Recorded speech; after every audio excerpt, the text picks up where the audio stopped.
നമുക്ക് കിട്ടാതെല്ലാം സമയമില്ല. അതൊക്കെ ഉസ്താദന്മാർ ചൊല്ലിക്കൊള്ളും. ഒരു കൊല്ലത്തെയോ ഗ്യാരണ്ടി പറഞ്ഞ് ഒപ്പിട്ട് കൊടുക്കുന്ന ഒരു മനുഷ്യന് ഒരു മാസത്തെ ഗ്യാരണ്ടി പറഞ്ഞ് ഒപ്പിടാൻ കഴിയാത്തതാണ് നമ്മുടെ ജീവിതമെന്ന് പ്രിയപ്പെട്ട സഹോദര സഹോദരിമാരെ ചിന്തിച്ചോ. എപ്പോൾ അസ്റാഈൽ വരുന്നുവോ ആ സമയത്ത് നാം കടന്നു കൊടുക്കേണ്ടി വരും.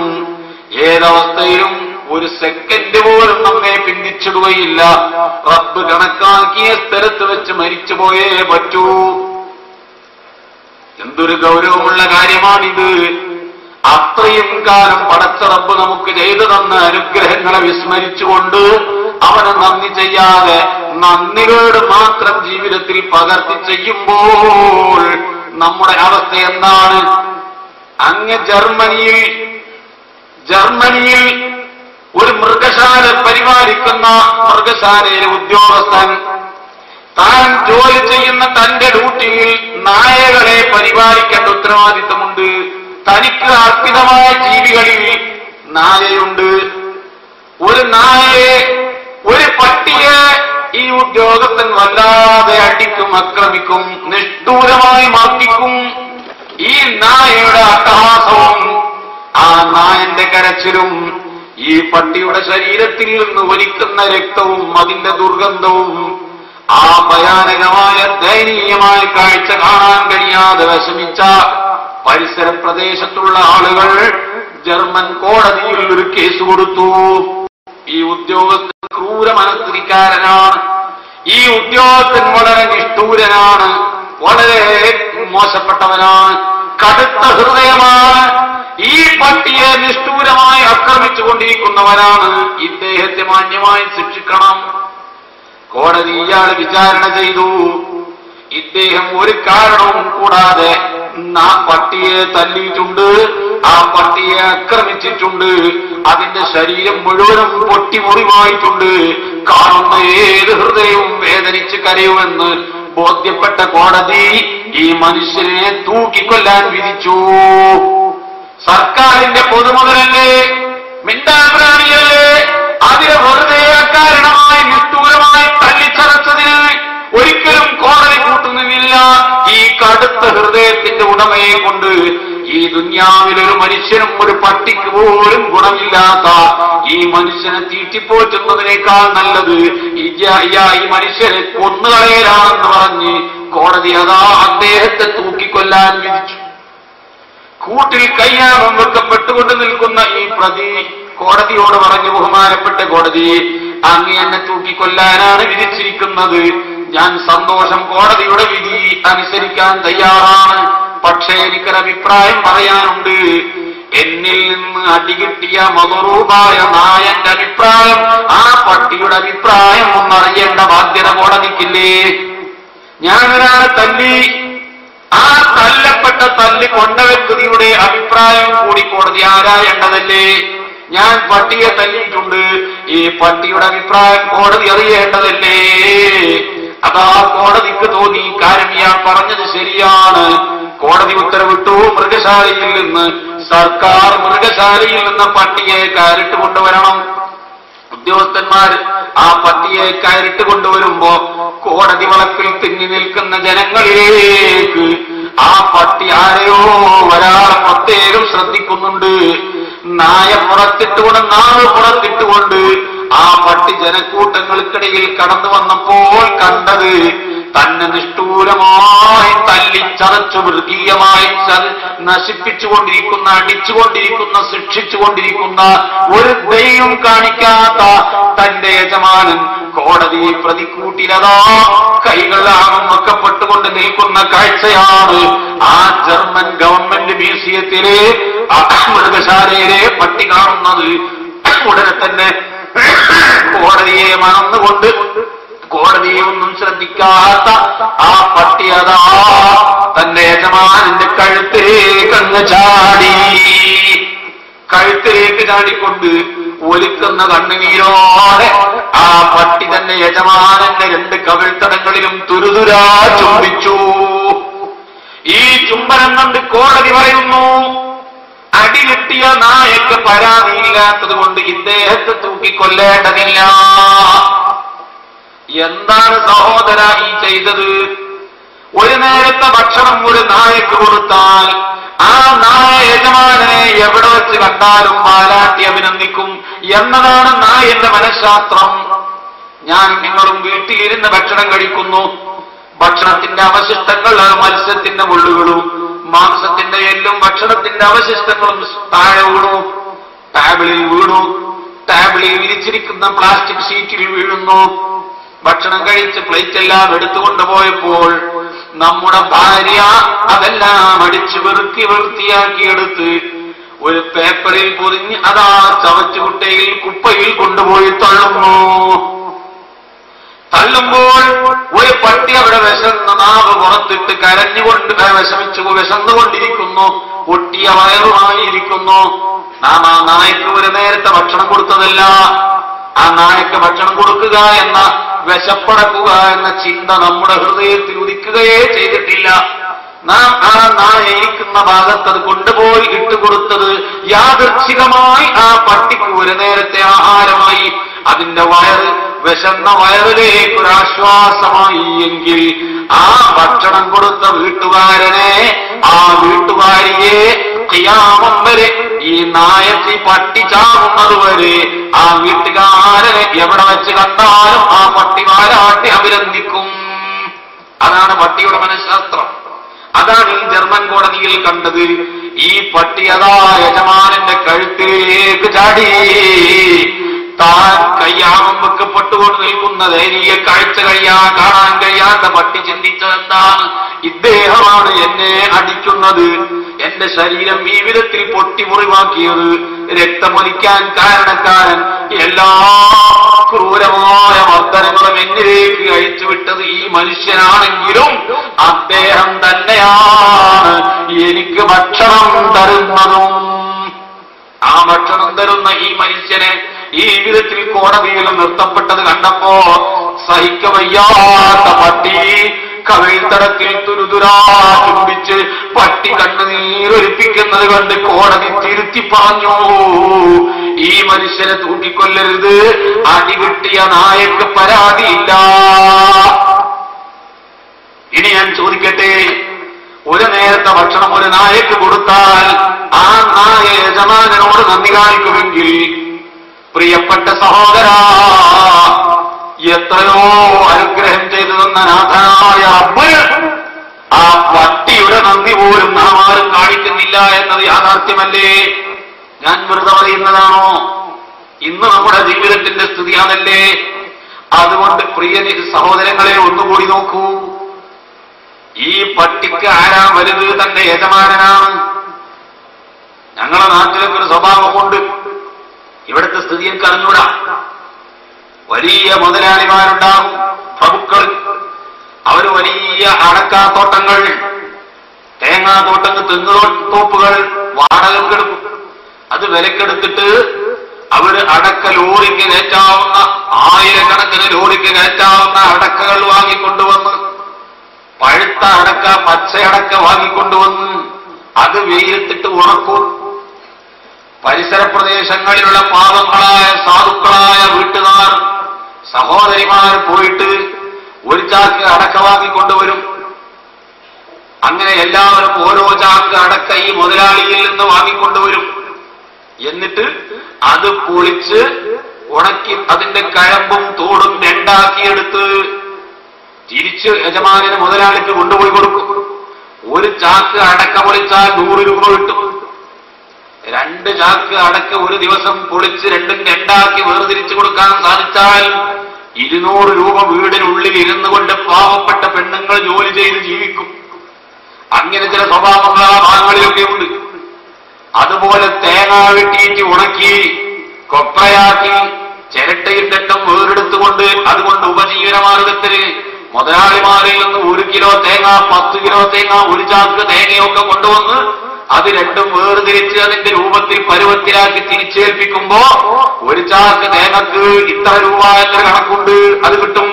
അങ്ങനെ ഉപജീവനം നടത്തും. അങ്ങനത്തെ ഒരു സെന്റ് ഭൂമിക്ക് വകയില്ലാത്ത ഒരു പാവപ്പെട്ട മനുഷ്യൻ ചിന്തിച്ചോ, ഒരു പാവപ്പെട്ട മനുഷ്യനതാ 10 ചാക്ക് അടക്ക വാങ്ങിക്കൊണ്ടുവന്നിട്ടുണ്ട്. ഏതോ ഒഴിഞ്ഞു കിടക്കുന്ന ഗ്രൗണ്ടാണ്. ആ ഗ്രൗണ്ടിൽ കൊണ്ടുപോയി ഇത് ഉണക്കാനിട്ടിരിക്കുകയാണ്. പകലന്തിയോ ഈ അടക്കയുമായി ബന്ധപ്പെട്ട് ഏതോ ഗ്രൗണ്ടിൽ അടക്ക ഉണക്കാനിട്ട പാറപ്പുറത്ത് ഉണക്കാനിട്ടതിന്റെ സമീപത്ത് ഈ റോഡ് സൈഡിൽ റോഡ് പണിക്കാരൊക്കെ ചെറിയ ഷെഡുകൾ വെച്ച് കിട്ടുന്നത് പോലെ ഈ മനുഷ്യൻ ആ പറമ്പിന്റെ സ്ഥായിയായ പറമ്പല്ല, വീടല്ല, അദ്ദേഹത്തിന്റെ ഉടമാവകാശത്തിനുള്ളതുമല്ല. ഈ പറമ്പിന് വാടക കൊടുക്കണം. ഈ അടക്കം ഉറക്കാൻ ചിക്കുന്നതിന് ഈ പറമ്പ് അതിന്റെ ഉടമസ്ഥന് 10 രൂപ, ഈ ഗ്രൗണ്ടിന് ഈ പാറപ്പാക്ക് 10 രൂപ കൊടുക്കണം. അങ്ങനെ അയാൾ എന്ത് ചെയ്യുകയാണ്? ശാശ്വതമല്ല, അയാൾക്ക് വീടില്ല, പറമ്പില്ല, സ്വന്തം ഭൂമിയില്ല, ഒരു സെന്റ് പോലുമില്ല. ഇയാൾ എന്ത് ചെയ്തു? ഒരു കൊച്ചുകുടിയിൽ താൽക്കാലികമായി കെട്ടി ഈ അടക്ക നോക്കുന്നതിനിടയിൽ അല്പം ഒന്ന് വിശ്രമിക്കാൻ വേണ്ടി ഈ കൊച്ചുകുടിലിന്റെ ഉള്ളിൽ കിടക്കുകയാണ്. തന്റെ കാവൽ നായ, തന്റെ പട്ടി ആ സമീപത്ത് തന്നെ കിടക്കുന്നു. യജമാനോട് ഉറങ്ങിക്കോ, ഞാനിവിടെ ഉണ്ട്.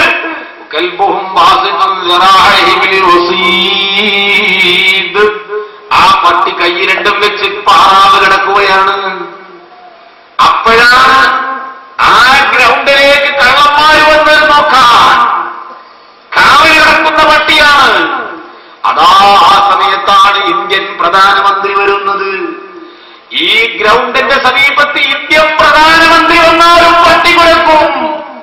കടക്കരുത് ഇങ്ങോട്ട്, എന്റെ യജമാനന്റെ സമ്മതമില്ലാതെ ഈ ഗ്രൗണ്ടിലേക്ക് ഇങ്ങോട്ട് കാല് വെക്കരുത്. എടാ, ഞാൻ ഇന്ത്യൻ പ്രധാനമന്ത്രിയാണ്, എന്നോട് വിളിക്കുകയോ? അത് ഡൽഹി പോയി പറഞ്ഞാൽ മതി. ഇവിടെ എനിക്ക് എന്റെ യജമാനനാ വലുത്. ഈ ഒരു സെന്റ് ഭൂമിക്ക് വകയില്ലാത്ത ഈ പാവപ്പെട്ട ഈ കൊച്ചു കുടിൽ പോലും സ്ഥായിയല്ലാത്ത ഈ പാവപ്പെട്ട നിരാലംബനായ മനുഷ്യന്റെ സമ്മതമില്ലാതെ നീ ഇന്ത്യൻ പ്രധാനമന്ത്രിയാണെങ്കിലും ഈ ഗ്രൗണ്ടിലേക്ക് കടക്കാൻ അവകാശമില്ല. പട്ടി സമ്മതിക്കില്ല. അവൻ തിരിച്ചുപോയി സുപ്രീം കോടതി ജഡ്ജി വന്നാൽ പട്ടി വിടുവോ? കടക്കാൻ സമ്മതിക്കോ? പട്ടി കുരക്കും. പട്ടിക്ക് സുപ്രീം കോടതി ജഡ്ജിയല്ല വലുത്, ഈ കിടക്കുന്ന യജമാനനാണ്. ഒരു പട്ടിക്ക് തന്റെ യജമാനനോടുള്ള ബഹുമാനം അനുഭവത്തിൽ നിന്ന് നമുക്ക് ബോധ്യമാണെങ്കിൽ ഇനി ഞാൻ പറയട്ടെ, ലഹും ഖുലൂബുൻ ലാ യഫ്ഖഹൂന ബിഹാ വലഹും അഅ്യുനുൻ ലാ യുബ്സിറൂന ബിഹാ വലഹും ആദാനുൻ ലാ യസ്മഊന ബിഹാ ഉലൈക കൽ അൻആമി ബൽ ഹും അളൽ. ഹൃദയമുണ്ട്. അല്ലാഹു പറയുകയാണ്, വലഖദ് ദറഅനാ ലിജഹന്നമ കതീറൻ മിനൽ ജിന്നി വൽ ഇൻസി. ജിന്ന് ഇൻസ് വർഗത്തിൽ നിന്ന് നരകത്തിലേക്ക് വേണ്ടി റബ്ബ് നിശ്ചയിച്ച ചില പ്രത്യേക നിർഭാഗ്യവാന്മാരുണ്ട്. ആ ആളുകളുടെ സ്വഭാവം എന്താണ്? അവർക്ക് ഹൃദയമുണ്ട്, അല്ലാഹു പൊരുത്തപ്പെട്ട ഹൃദയമല്ല. അവർക്ക് നാവുണ്ട്, അവർക്ക് കണ്ണുണ്ട്, കാതുണ്ട്, എല്ലാം ഉണ്ട്. അല്ലാഹുവിന്റെ ദീനിന് അത് ഉപകരിക്കില്ല. പടച്ച റബ്ബിനെ ഓർക്കാനും ചിന്തിക്കാനും അവന്റെ ദിക്റ് പറയാനും അവന്റെ ഇൽമു കേൾക്കാനും ഇതൊന്നും ഉപയോഗപ്പെടുത്തുകയോ സത്യത്തിന് ഉപയോഗപ്പെടുത്താൻ തയ്യാറല്ല.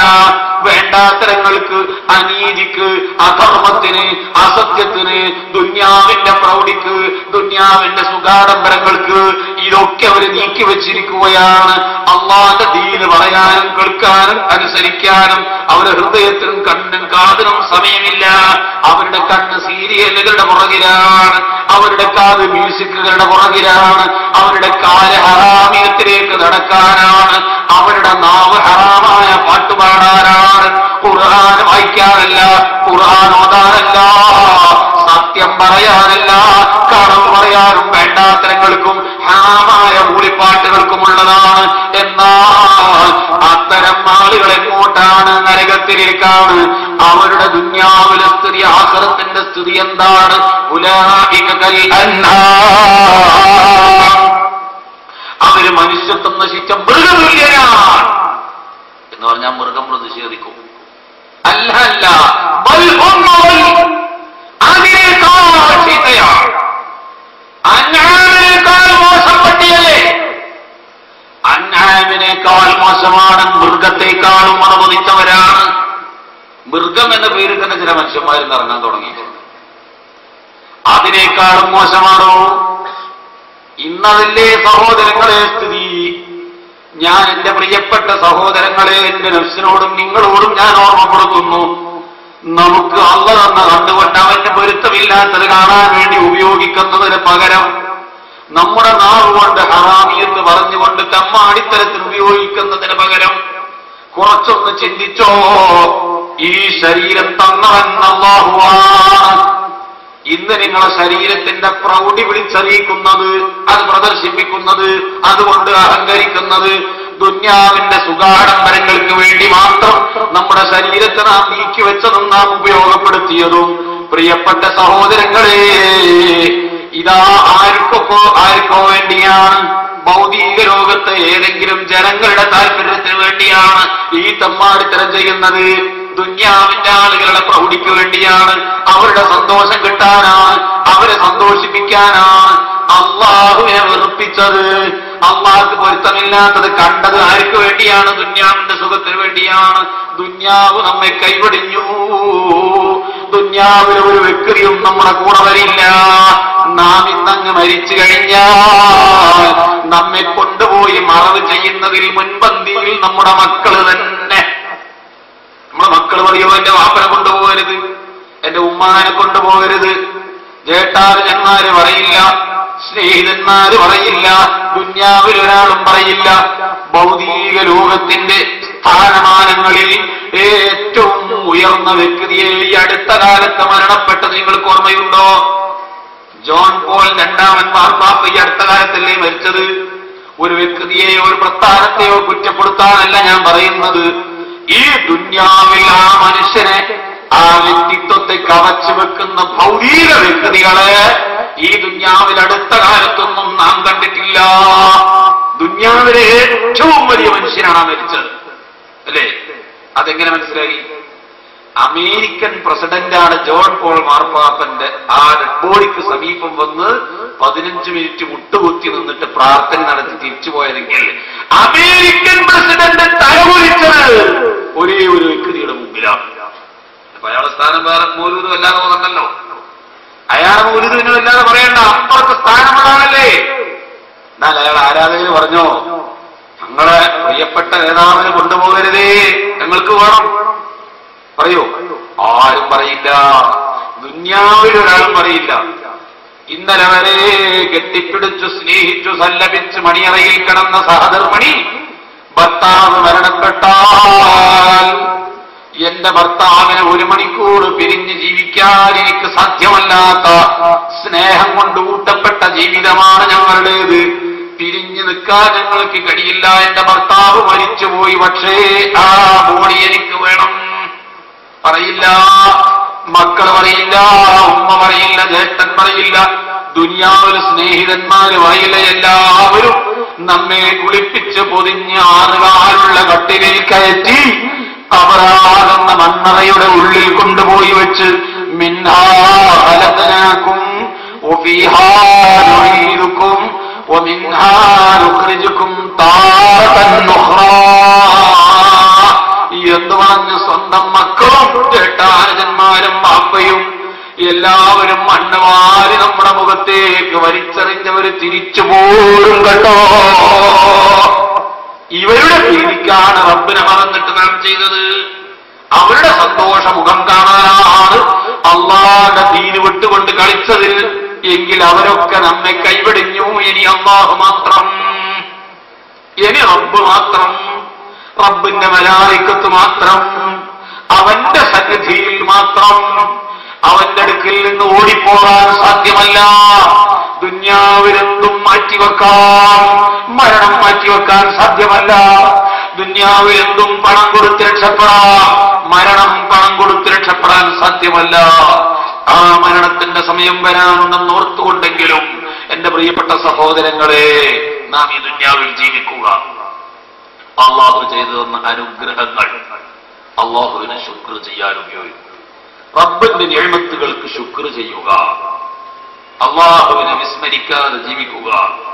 നാം നമ്മെക്കുറിച്ച് ചിന്തിക്കുക. നമ്മുടെ ഉത്തരവാദിത്തത്തെക്കുറിച്ച് ബോധവാന്മാരാവുക. എന്താണ് നമ്മുടെ അവസ്ഥ? ഈ കഴിവുകളൊക്കെ നമുക്ക് എവിടെ നിന്ന് കിട്ടി? അതെന്തിന് അല്ലാഹു നൽകി? അള്ളാഹു തന്ന ഓരോ നിയമത്തും ചിന്തിച്ചു നോക്കി. നമ്മുടെ ശരീരത്തിലെ കഴിവുകൾ പറഞ്ഞു. ഹൃദയം, കണ്ണും, കാതും, കൈയും, കാലും എല്ലാം. ഒരു നഖമില്ലാതെയായാലുള്ള പ്രയാസം എത്രയാണ്. ഈ കണ്ണിന്റെ മുകളിൽ കാണുന്ന രോമങ്ങളില്ലെങ്കിൽ നമ്മുടെ അവസ്ഥ എന്താ? നമ്മുടെ ശരീരത്തിൽ ഒരു രോമമില്ലാതെയായി പോയാൽ കഷ്ടപ്പെടുന്ന കഷ്ടപ്പാട് എന്തായിരിക്കും?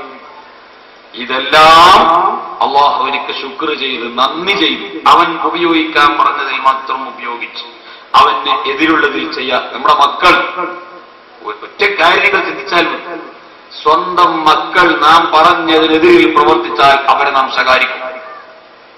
അവരെ വീട് വരുന്നു, എന്റെ വീട്ടിലേക്ക് കയറരുത്, ഞാൻ പറഞ്ഞതനുസരിക്കാൻ കഴിയാത്ത മകൻ എന്റെ വീട്ടിലേക്ക് വരരുത്. ഭാര്യ ഞാൻ പറഞ്ഞതനുസരിച്ചില്ലെങ്കിൽ ആദ്യമൊക്കെ ഉപദേശിക്കും, പിന്നെ ഭാര്യയും തമ്മിൽ ചീത്ത പറയും, പിണങ്ങും, അടിപിടിയാകും, കലഹമാകും, ഒരു വേള പെണ്ണിനെ ഉപേക്ഷിക്കുന്നവരെ ചെയ്തേക്കാം. ഇതൊക്കെ ദുനിയാവിൽ നാം കാണുന്നുണ്ട്. എന്തിന്? ഞാൻ പറഞ്ഞതനുസരിക്കാത്ത ഒരാളെ വെച്ച് ഉറപ്പിക്കാതിരിക്കുക കഴിയില്ല. എന്റെ മക്കളാണെങ്കിലും ശരി, എന്റെ ഭാര്യയാണെങ്കിലും ശരി. ഭാര്യമാര് ചിലപ്പോൾ പറയും, എന്റെ ഭർത്താവ് ഞാൻ പറഞ്ഞത് സ്വീകരിക്കുന്നില്ല, അയാൾ പറ്റില്ല. സഹോദരി, അള്ളാഹു പറഞ്ഞത് നീ അനുസരിക്കുന്നുണ്ടോ? പ്രിയപ്പെട്ട ഉപ്പ, നിന്റെ മകനിൽ കർശന സ്വഭാവം പുലർത്തുന്ന നീ അള്ളാഹു പറഞ്ഞതനുസരിക്കാൻ തയ്യാറല്ല. ഞാൻ എന്റെ മക്കളിൽ ആധിപത്യം തിരുത്തുന്നു. ഞാൻ പറഞ്ഞതനുസരിക്കാത്ത മക്കൾക്ക് എന്റെ ചോറ് തിന്നാൻ പാടില്ല, എന്റെ വീട്ടിൽ കയറാൻ പാടില്ല, എന്റെ ഭക്ഷണം തിന്നാൻ പാടില്ല എന്ന് നാം നിയമം പാലിക്കാൻ നമ്മളൊക്കെ വളരെ വാശിയുള്ളവരാണ്. അതിന് നാം കഴിവുള്ളവരാണ്. അതിൽ നാം അഹംഭാവം കാണിക്കുന്നവരാണ്. എങ്കിൽ അള്ളാഹു പറഞ്ഞതിനെതിരിൽ 100 കണക്കിന് ഒരു ദിവസം ചെയ്യുമ്പോ അള്ളാഹു എത്ര നമ്മെ ശിക്ഷിക്കണം? ദുന്യാവിൽ വെച്ച് ശിക്ഷിക്കുന്നില്ല, എല്ലാ സൗകര്യങ്ങളും അള്ളാഹു തരും. ദുന്യാവ് അങ്ങനെയാണ്.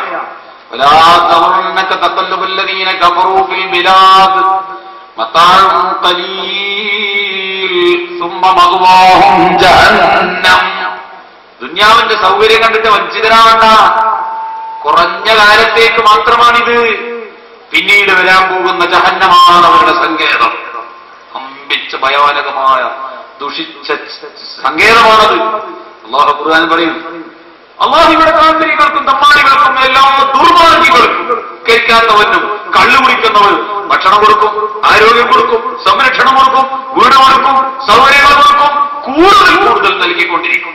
അതൊക്കെ അവന്റെ പരീക്ഷണമാണ്. നീ എത്ര കണ്ടെന്നെ ധിക്കരിക്കുന്നുണ്ട്, ഞാനൊന്ന് നോക്കട്ടെ എന്ന അള്ളാഹുവിന്റെ വാക്കുകളാണ്.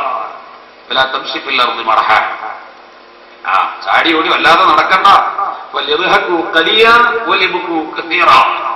ഇങ്ങനെ അല്ലാഹു തആല ഒരുപാട് ഡസൻ കണക്കിനായത്തിലൂടെ നമ്മെ ഉത്ബോധിപ്പിക്കുന്നു. പക്ഷേ നാം ഒക്കെ വിസ്മരിച്ചു കളഞ്ഞിരിക്കുകയാണ്. ഞാൻ എന്റെ പ്രിയപ്പെട്ട മുഅ്മിനീങ്ങളോട് ഓർമ്മപ്പെടുത്തുന്നു, അള്ളാഹു നമുക്ക് നൽകിയ നിഅമത്തുകളെ നാം വിസ്മരിക്കരുത്. അതെന്നും നന്ദിയോടെ ഓർത്ത് അള്ളാഹുവിനെ ശുക്ർ ചെയ്യുന്നവരായി നാം മാറണം. എന്തെല്ലാം അനുഗ്രഹങ്ങൾ അള്ളാഹു നമുക്ക് നൽകിയിട്ടുണ്ട്.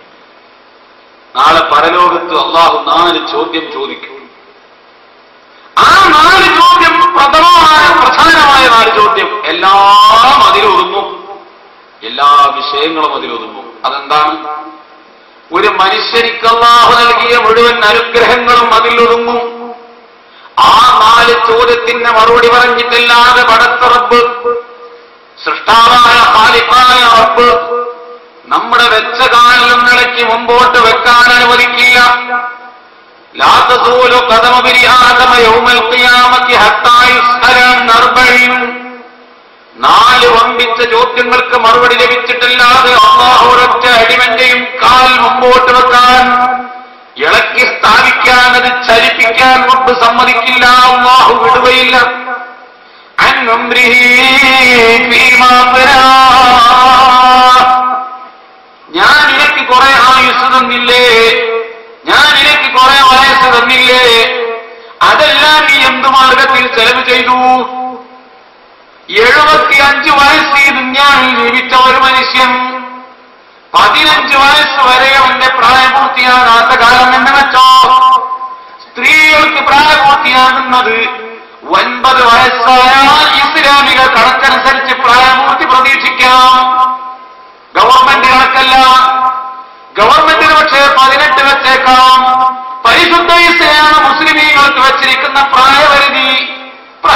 നിശ്ചയിച്ചു വച്ചിരിക്കുന്ന പരിധി മെൻസസ് ഉണ്ടാകാൻ തുടങ്ങിയത് എന്നാണോ അന്ന് ഒരു പെണ്ണിന് പ്രായം തികഞ്ഞു. അത് 9 വയസ്സ് മുതൽക്ക് പ്രതീക്ഷിക്കാം. 10-ലുണ്ടാവാം, 11-ലാകാം, 12-ലുമാകാം. ഏത് വയസ്സിലാണോ ഇത് കാണപ്പെടാൻ തുടങ്ങിയത് അവിടെ വെച്ച് ആ പെണ്ണ് പ്രായം തികഞ്ഞു. 15 വയസ്സ് വരെ ഒരു പെണ്ണിന് മെൻസസ് കണ്ടില്ല, ജീവിതത്തിൽ തീരെ മെൻസസ് കണ്ടില്ലെങ്കിൽ ആ പെണ്ണിന് പ്രായപൂർത്തിയാകില്ലേ? ആ 15 വയസ്സായാൽ ഇനി മെൻസസ് കാത്തിരിക്കണ്ട, പ്രായം തികഞ്ഞു, പ്രായപൂർത്തിയായി. പുരുഷന്മാർക്കും 15 വയസ്സാകണമെന്നില്ല. ഇന്ദ്രിയസ്ഖലനം എന്ന് അറിയപ്പെട്ടോ ആ മുതൽ പ്രായപൂർത്തിയായി കണക്കാക്കും. 11-ലും 12-ലും ഒക്കെ സംഭവിക്കാം. അറിഞ്ഞില്ലേ, നീ ഇടങ്ങാറാകണ്ട. 15 വയസ്സായാൽ ഉണ്ടാവട്ടെ, ഇല്ലാതിരിക്കട്ടെ, പ്രായം തികഞ്ഞു പുരുഷന്മാർക്ക്. ഇനി നമുക്ക് വയസ്സിന്റെ അടിസ്ഥാനത്തിൽ പറയാം. 75 വയസ്സിൽ മരണപ്പെടുന്നൊരു മനുഷ്യൻ,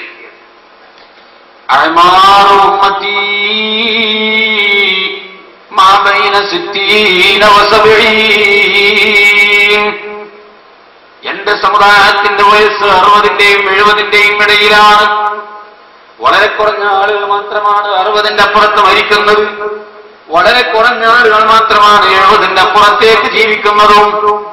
ബഹുഭൂരിഭാഗം ആളുകളും 60-70-ന്റെ ഇടയിൽ മരിക്കുന്നവരാണ്. അല്ലാഹുവിന്റെ റസൂൽ 63-ാമത്തെ വയസ്സിൽ വഫാത്തായി. ബഹുമാനപ്പെട്ട സിദ്ദീഖ് റളിയല്ലാഹു അൻഹു 63-ാമത്തെ വയസ്സിൽ വഫാത്തായി. ഉമർ റളിയല്ലാഹു അൻഹു 63-ാമത്തെ വയസ്സിൽ വഫാത്തായി. വയസ്സ് വളരെ കുറവാണ്. ബഹുഭൂരിഭാഗം ആളുകൾ 60-70-ന്റെ ഇടയിൽ മരിക്കും. നമുക്കൊരു 75 കൂട്ടാം. ഒരു മനുഷ്യൻ 75 വയസ്സിലാണ് മരണപ്പെട്ടതെങ്കിൽ 15 വയസ്സ് തന്നെ പ്രായപൂർത്തിയാകാത്ത കാലഘട്ടം എന്ന നിലക്ക് നമുക്ക് തള്ളിക്കളയാം. ഫർമാനിയല്ലാത്ത കാലഘട്ടം എന്ന നിലക്ക്, മുക്കല്ലഫല്ലാത്തത് കൊണ്ട് നമുക്ക് തള്ളിക്കളയാം. ബാക്കിയുള്ള 60 വയസ്സ് അല്ലാഹു നാളെ ചോദിക്കുന്നു, ഞാൻ നിനക്ക് 75 വയസ്സ് തന്നില്ലേ, അത് നീ എന്തു മാർഗത്തിൽ ചെലവാക്കി എന്ന് ചോദിച്ചാൽ, പടച്ചവനെ 15 കൊല്ലം എനിക്ക് പ്രായപൂർത്തിയാകാത്ത കാലമാണ്, അത് നീ അങ്ങ് വിട്ടേക്ക്. ശരി, അത് ഞാൻ വിട്ടു. ബാക്കിയുള്ള 60 അതിൽ 30 കൊല്ലം ചെലവാക്കി. 30 കൊല്ലം ഞാൻ ഉറങ്ങാൻ വേണ്ടി ചെലവഴിച്ചു. പകൽ സമയത്ത് രാത്രി സമയത്ത് വല്ല ഉറക്കവും നഷ്ടപ്പെട്ടെങ്കിൽ ഇന്നലെ രാത്രി ഉറങ്ങിയിട്ടില്ലെന്നും പറഞ്ഞ് പകലത് കഥാ കൂട്ടും. വേണ്ട, 30 കൊല്ലം ഉറങ്ങാൻ ചെലവാക്കി എന്ന് പകൽ സമയത്ത് രാത്രി കുറെ ഉറക്കമൊഴിക്കുന്നുവെങ്കിൽ 25 കൊല്ലം ഉറങ്ങാൻ ചെലവഴിച്ചു. ബാക്കി എത്ര കാലമുണ്ട്? 30-35 കൊല്ലത്തെ ജീവിതത്തെ കുറിച്ചാണ് നാളെ റബ്ബിന്റെ മുമ്പിൽ കണക്ക് പറയേണ്ടത്. ഈ 35 കൊല്ലത്തെ ജീവിതത്തിൽ ഒരൊറ്റ വഖത്ത് നിസ്കാരം അല്ലാഹുക്കാതെ നഷ്ടപ്പെടുത്താതെ അത് മുഴുവനും നിലനിർത്തിയ മനുഷ്യനാണെങ്കിൽ നാളെ റബ്ബിന്റെ കോടതിയിൽ അവൻ പറയും, അല്ലാഹുവേ, ഒരു 5 മണിക്കൂറിൽ താഴെ സമയം കണ്ട് ഈ 35 വർഷത്തിനിടയിൽ ഒരൊറ്റ നമസ്കാരവും നഷ്ടപ്പെടുത്താതെ ഫർദ് നമസ്കാരങ്ങൾ മാത്രം നിർവഹിക്കാൻ വേണ്ടി ഞാൻ ചെലവ് ചെയ്ത ടൈം 4.25 മണിക്കൂർ മാത്രമാണ്. ളുഹർ 4 റക്അത്ത് നിസ്കരിക്കണം, എത്ര മിനിറ്റ് വേണ്ടി വരും? അസ്ർ 4 നിസ്കരിക്കണം, അതിന് എത്ര മിനിറ്റ് വേണം? മഗ്രിബ് 3, ഇശാ 4, സുബ്ഹ് 2. ഈ ഫർദുകൾ മാത്രം നിസ്കരിക്കാൻ എത്ര മിനിറ്റ് ഒരു ദിവസം വേണ്ടി വരും? 30 കൊല്ലത്തെ ഈ 5 വക്ത് നിസ്കാരത്തിന് വേണ്ടുന്ന മിനിറ്റുകൾ ടോട്ടൽ ചെയ്താൽ 4.25 മണിക്കൂർ, 5 മണിക്കൂറിൽ താഴെ. അല്ലാഹുവോട് പറയാൻ പറ്റുമോ? പറയുന്നതൊരു മാന്യതയാണോ? ഒരൊറ്റ വക്ത് നിസ്കാരം നഷ്ടപ്പെടുത്താത്തവർക്കായി പറഞ്ഞത്. നമ്മുടെ വയസ്സിനെ കുറിച്ച് അള്ളാഹുവിനോട് എന്ത് പറയും? ബാക്കിയുള്ള സമയം അള്ളാഹുവേ, ഇന്നാലിന്ന ക്ലബ്ബുകളിൽ, ഇന്നാലിന്ന തിയേറ്ററുകളിൽ ഒരു മുസ്ലിമിന്റെ ജീവിതത്തിൽ ഏറ്റവും ശ്രേഷ്ഠമായ ടൈം ഏതാ? ഏറ്റവും ശ്രേഷ്ഠമായ ടൈം നിങ്ങൾക്കറിയാം, ചാനലേക്കറിയാം, TV ചാനലേക്കറിയാം. മുസൽമാന്റെ ജീവിതത്തിൽ ഏറ്റവും ശ്രേഷ്ഠമായ ടൈം ഏതാ? ഇശാ മഗ്രിബിന്റെ ഇടയിൽ. അതുകൊണ്ടാണ് ആ സമയത്ത് സീരിയൽ പടച്ചവനെ ഇശാ മഗ്‌രിബിനിടയിലുള്ള ഏറ്റവും ശ്രേഷ്ഠമായ ദുആക്ക് ഉത്തരം പ്രതീക്ഷിക്കപ്പെടാവുന്ന ദിക്റുകൾ ചൊല്ലിയാൽ സ്വീകരിക്കപ്പെടാൻ ചാൻസുള്ള അതിശ്രേഷ്ഠമായ ഇശാ മഗ്‌രിബിനിടയിൽ, അതും വെള്ളിയാഴ്ച രാവ് തിങ്കളാഴ്ച രാവ് ശറഹാക്കപ്പെട്ട സമയത്ത് ഞാൻ സീരിയലുകൾ മുമ്പിൽ കണ്ണും നട്ടിരുന്നു. എന്റെ ജീവിതത്തിന്റെ ആയുസ് മുഴുവനും ക്ലബുകളിലും തിയേറ്ററുകളിലും ഹറാമായ സദസ്സിലും ഗീബത്തിനും ഈവത്തിന്റെ സദസ്സുകളിലും ഞാൻ ചെലവ് ചെയ്തു പടച്ചവനെ. ഇതല്ലേ നമുക്കൊക്കെ പറയാനുള്ളത്? അല്ലേ സഹോദര? ഓരോരുത്തരും ചിന്തിച്ചു നോക്ക്. എന്റെ ആയുസ്സിനെ കുറിച്ച് അള്ളാഹ് ചോദിച്ചാൽ ഞാൻ എന്ത് പറയും? അള്ളാഹുവിന്റെ ദീനിന്റെ ഖിദ്മത്തിനു വേണ്ടി എന്റെ ആയുസ് ഞാൻ ചെലവ് ചെയ്തു എന്ന് പറയാൻ നമ്മുടെ ജീവിതത്തിൽ എത്ര ഉണ്ട്?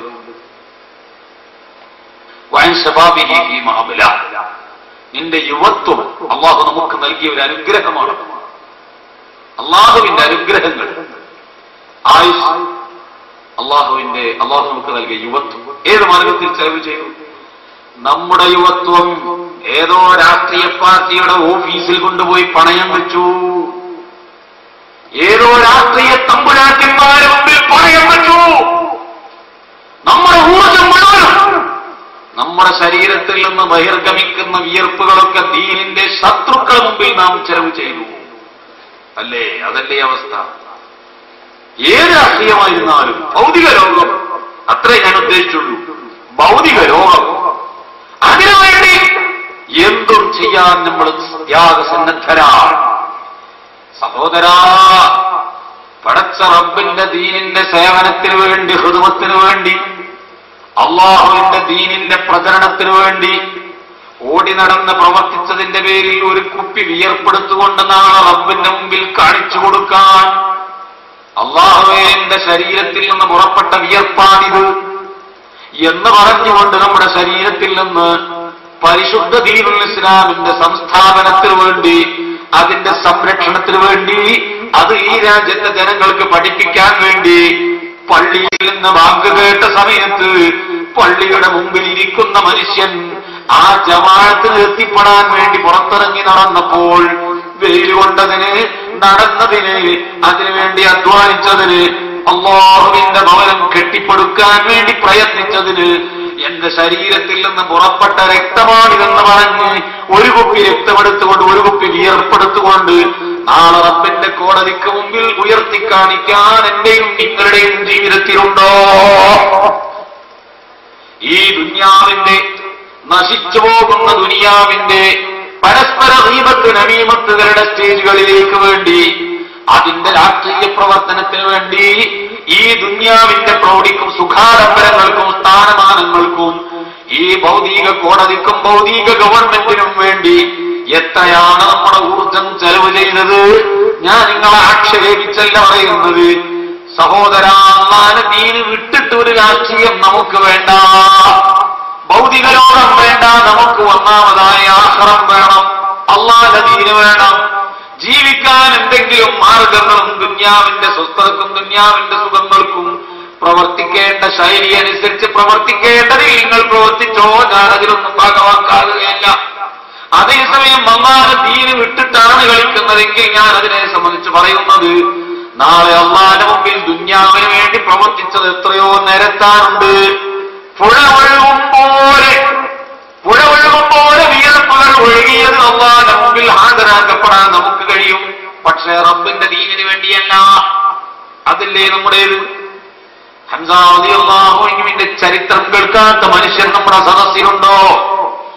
ഹംസത്തുൽ കറാറിന്റെ ചരിത്രം കേൾക്കാത്തോ?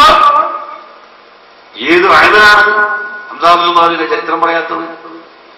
ആരാണ് ഹംസത്തുൽ കറാർ? ധീരനായ സ്വഹാബി, ഒരു യുദ്ധത്തിന്റെ ക്യാപ്റ്റൻ ഹംസ റളിയല്ലാഹു അൻഹു ആണെന്ന് കണ്ടാൽ ശത്രുക്കൾ ആ ഭാഗത്തേക്ക് വരില്ല, പേടിച്ചോടിപ്പോയി. അത്ര ധീരനാണ്. ഒരു സ്ഥലത്ത് ഉറങ്ങിക്കിടക്കും പോലെ കിടന്നാൽ മതി, ശത്രുക്കൾ മനസ്സിലാക്കും സാക്ഷാൽ ഉറക്കമോ ഉറക്കം അഭിനയിക്കുകയോ. ശത്രുക്കൾ അതിലൂടെ വരില്ല, വഴിമാറിപ്പോവും. അത്ര ധീരനാണ്. പക്ഷേ ഉഹദിന്റെ പോർക്കളത്തിൽ വെച്ചുകൊണ്ട് ബഹുമാനപ്പെട്ട ഹംസ റളിയല്ലാഹു അൻഹുവിന്റെ ശറഫാക്കപ്പെട്ട ശരീരം യുദ്ധക്കളത്തിൽ വെട്ടി വെട്ടി വെട്ടി വെട്ടി കഷ്ണം കഷ്ണങ്ങളാക്കി അത് കൂട്ടിക്കുഴച്ചതിന്റെ പേരിൽ 70ഓളം വരുന്ന സ്വഹാബത്തിനെ എല്ലാ ശുഹദാക്കളെ പെറുക്കിയെടുത്ത് ഒരു ഭാഗത്ത് സ്വഹാബത്ത് കൂട്ടുമ്പോൾ സ്വഹാബികൾ വന്ന് പറയുന്ന നബിയേ, യുദ്ധക്കളത്തിൽ ഒരു മനുഷ്യൻ കിടക്കുന്നുണ്ട്, ആരാണെന്ന് തിരിച്ചറിയാൻ ഞങ്ങൾക്ക് കഴിയുന്നില്ല. ബഹുമാനപ്പെട്ട റസൂലുള്ളാഹി വന്നു, കയ്യും കാലും കണ്ണും നാവും മൂക്കും തിരിച്ചറിയാതെ അന്നത്തെ ഏറ്റവും പ്രസിദ്ധമായ ആയുധമാണ് ചാട്ടുളി. ആ ചാട്ടുളി കൊണ്ട് ഹിന്ദ് എന്ന സ്ത്രീയുടെ അടിമയായ വഹ്ശി അതാ തക്കം പാർത്ത് നടക്കുന്നു, ഒളിഞ്ഞും തെളിഞ്ഞും നടക്കുന്നു. എങ്ങനെയെങ്കിലും ഹംസയെ കൊല്ലണം, ഹംസന്റെ കരളെടുത്ത് കൊണ്ടുവന്ന് എനിക്ക് നീ തരികയാണെങ്കിൽ നിന്നെ ഞാൻ സ്വതന്ത്രയാക്കി തരാം. അതാ ഹിന്ദിന്റെ പ്രഖ്യാപനത്തിൽ സ്വതന്ത്രമാവാനുള്ള മോഹത്തോടുകൂടി വഹ്ശി ചാട്ടുളി കയ്യിൽ പിടിച്ചുകൊണ്ട് ഹംസ റളിയല്ലാഹു അൻഹുവിനെ ലക്ഷ്യം വെച്ച് യുദ്ധക്കളത്തിൽ വെറും ഹംസ മാത്രമാണ് ലക്ഷ്യം. വഹ്ശി ഹംസ റളിയല്ലാഹു അൻഹുവിനെ ലക്ഷ്യം വെച്ച് നടക്കുന്നു. യുദ്ധക്കളത്തിൽ തക്കം കിട്ടിയപ്പോൾ, അവസരമൊത്തു വന്നപ്പോൾ ഹംസ റളിയല്ലാഹു അൻഹുവിന്റെ അടിവയറ്റിലേക്ക് ഈ വിഷത്തിലൂട്ടിയ ആ ചാട്ടുളി എഴുതുവിടുകയും ഹംസ റളിയല്ലാഹു അൻഹു നിലംപതിക്കുകയും ചെയ്തു.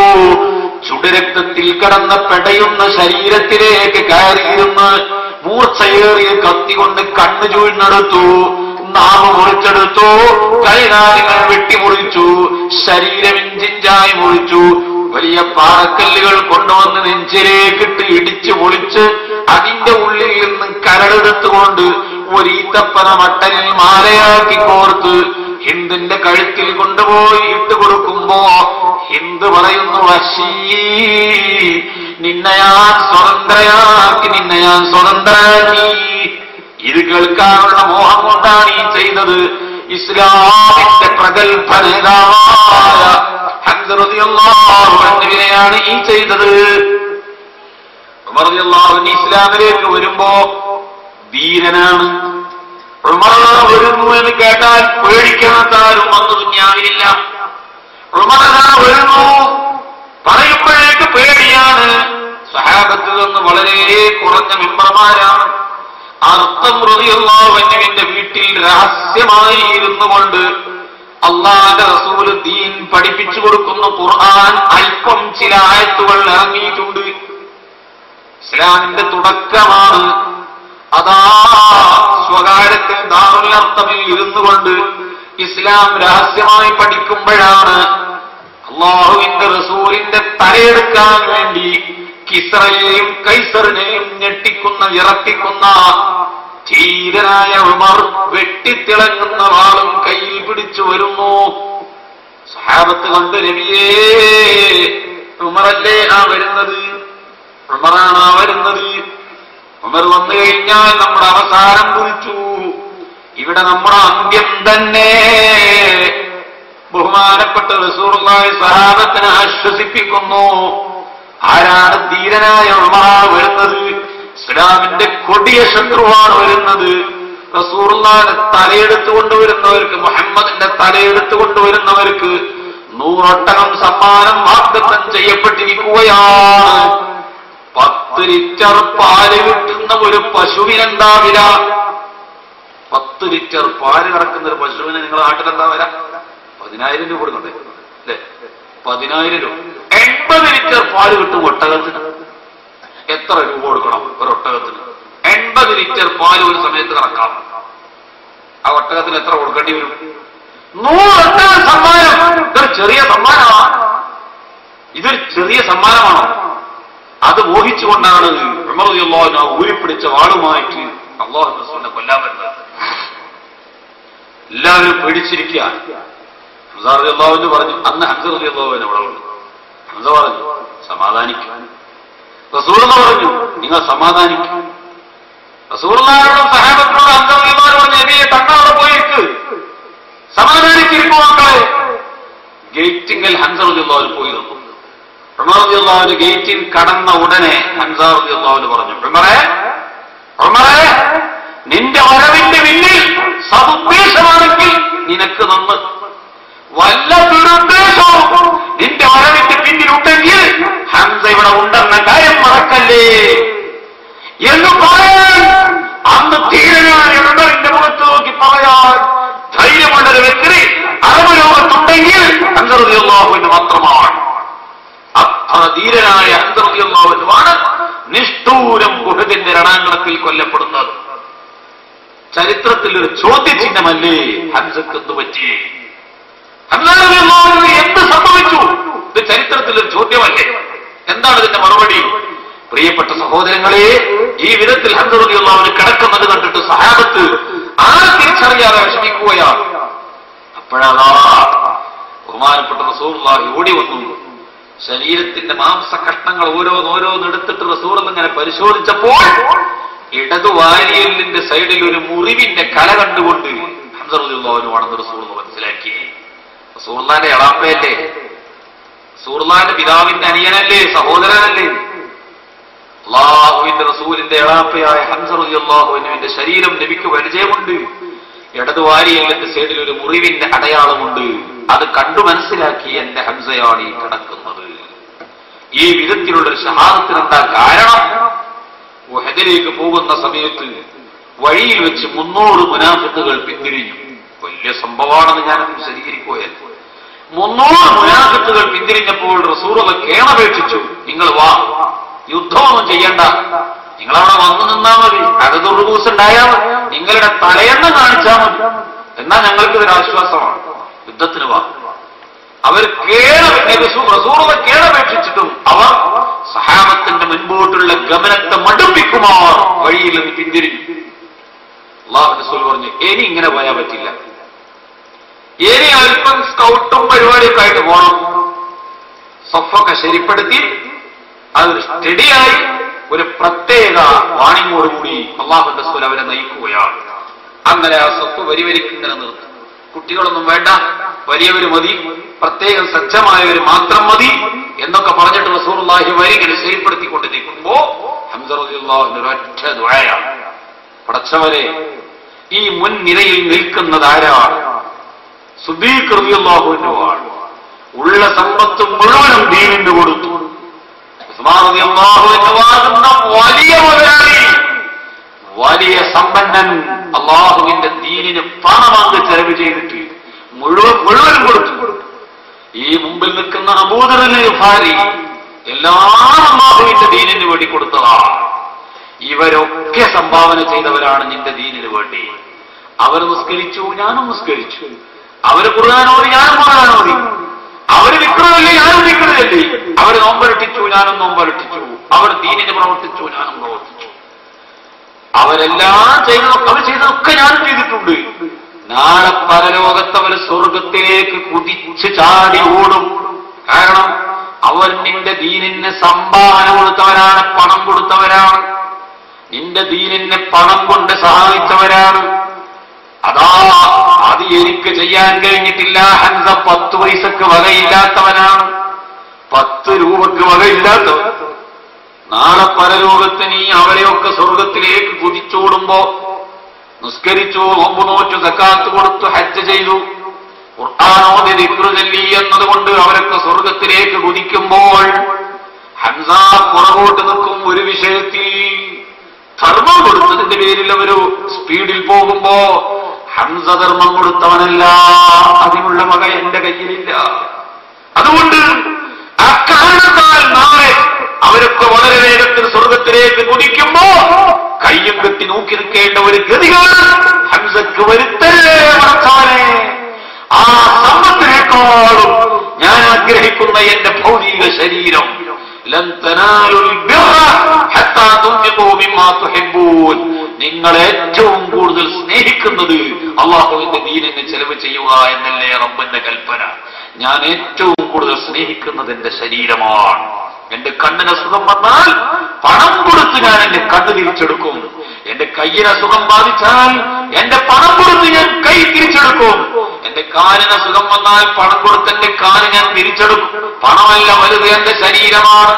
പടച്ചവനെ, ഇന്ന് ഉഹദിന്റെ രണാങ്കണത്തിൽ വെച്ച് ആ യുദ്ധ പോർക്കളത്തിൽ വെച്ചുകൊണ്ട് ശത്രുവിന്റെ വാളിന്റെ മുമ്പിൽ വെട്ടേറ്റ് മരിക്കേണ്ടി വന്നെങ്കിൽ നാളെ പരലോകത്ത് എന്റെ കണ്ണ്, ഹംസാനിന്റെ കണ്ണെവിടെ പോയി എന്ന് നീ ചോദിക്കുമ്പോ എനിക്കൊരു നല്ല ഷഹാദത്ത് നീ തരണം.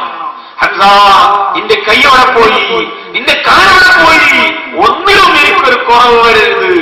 അവരുടെ സമ്പത്തിനെ കവച്ചു വെക്കുന്ന ഒരു ധീരമായ രക്തസാക്ഷിത്വം ഇന്ന് ഉഹദിന്റെ പോർക്കളത്തിൽ നീ എനിക്ക് തരണമേ എന്ന ആത്മാർത്ഥമായ ഉള്ളുരുകിയ പ്രാർത്ഥനയുടെ പ്രതിധ്വനിയാണ് ഉഹദിന്റെ പോർക്കളത്തിൽ ചാരിട്ടൊഴുകിയത്. പ്രിയപ്പെട്ട സഹോദരങ്ങളെ, ധീരനായ ഹംസക്ക് സംഭവിച്ചത് അതാണ്. എന്താണ്? നാളെ അള്ളാഹുവിന്റെ മുമ്പിൽ അള്ളാഹ് ചോദിക്കും, ഹംസ എന്റെ കണ്ണെവിടെ പോയി? ചോദിക്കാനില്ലല്ലോ റബ്ബേ, നിന്റെ ദീനിന് ഞാൻ സംഭാവന ചെയ്തില്ലേ? ഹംസ നിന്റെ കയ്യോടെ പോയി? അത് ചോദിക്കാനുണ്ടോ? നിന്റെ ദീനിന് ഞാൻ കൊടുത്തില്ലേ? ഹുസാനിന്റെ രക്തം എവിടെ പോയി? അള്ളാഹുവേ, നിന്റെ ദീനിന് വേണ്ടി ഉഹദിന്റെ രണാങ്കണത്തിലൂടെ പുഴ ഒഴുകും സമാനം ഒഴുകിയില്ലേ?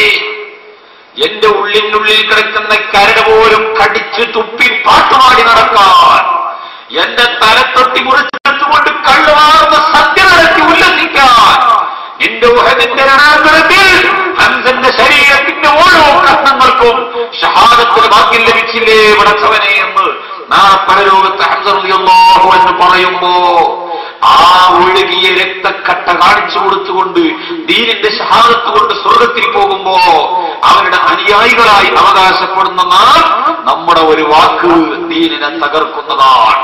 നമ്മുടെ പ്രവൃത്തി അള്ളാഹുവിന്റെ ദീനിനെ തകർക്കുന്നതല്ലേ? അള്ളാഹുവിന്റെ ദീനിന്റെ സംരക്ഷണത്തിന് വേണ്ടി ഓടി നടന്നിട്ട് ആ രക്തത്തിന്റെ സ്ഥാനത്ത് വിയർപ്പ് കാണിക്കാൻ ഒരു കുപ്പി വിയർപ്പ് നമുക്കുണ്ടോ? അള്ളാഹു നമ്മുടെ ആയുസ്സിനെ കുറിച്ചും ആരോഗ്യത്തെ കുറിച്ചും ചോദിച്ചാൽ നാം എന്ന് പറയും,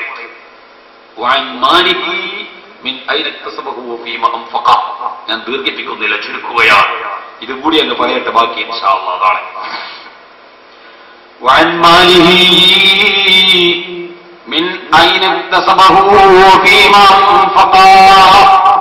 അള്ളാഹു നമുക്ക് നൽകുന്ന വലിയൊരു അനുഗ്രഹമാണിത്.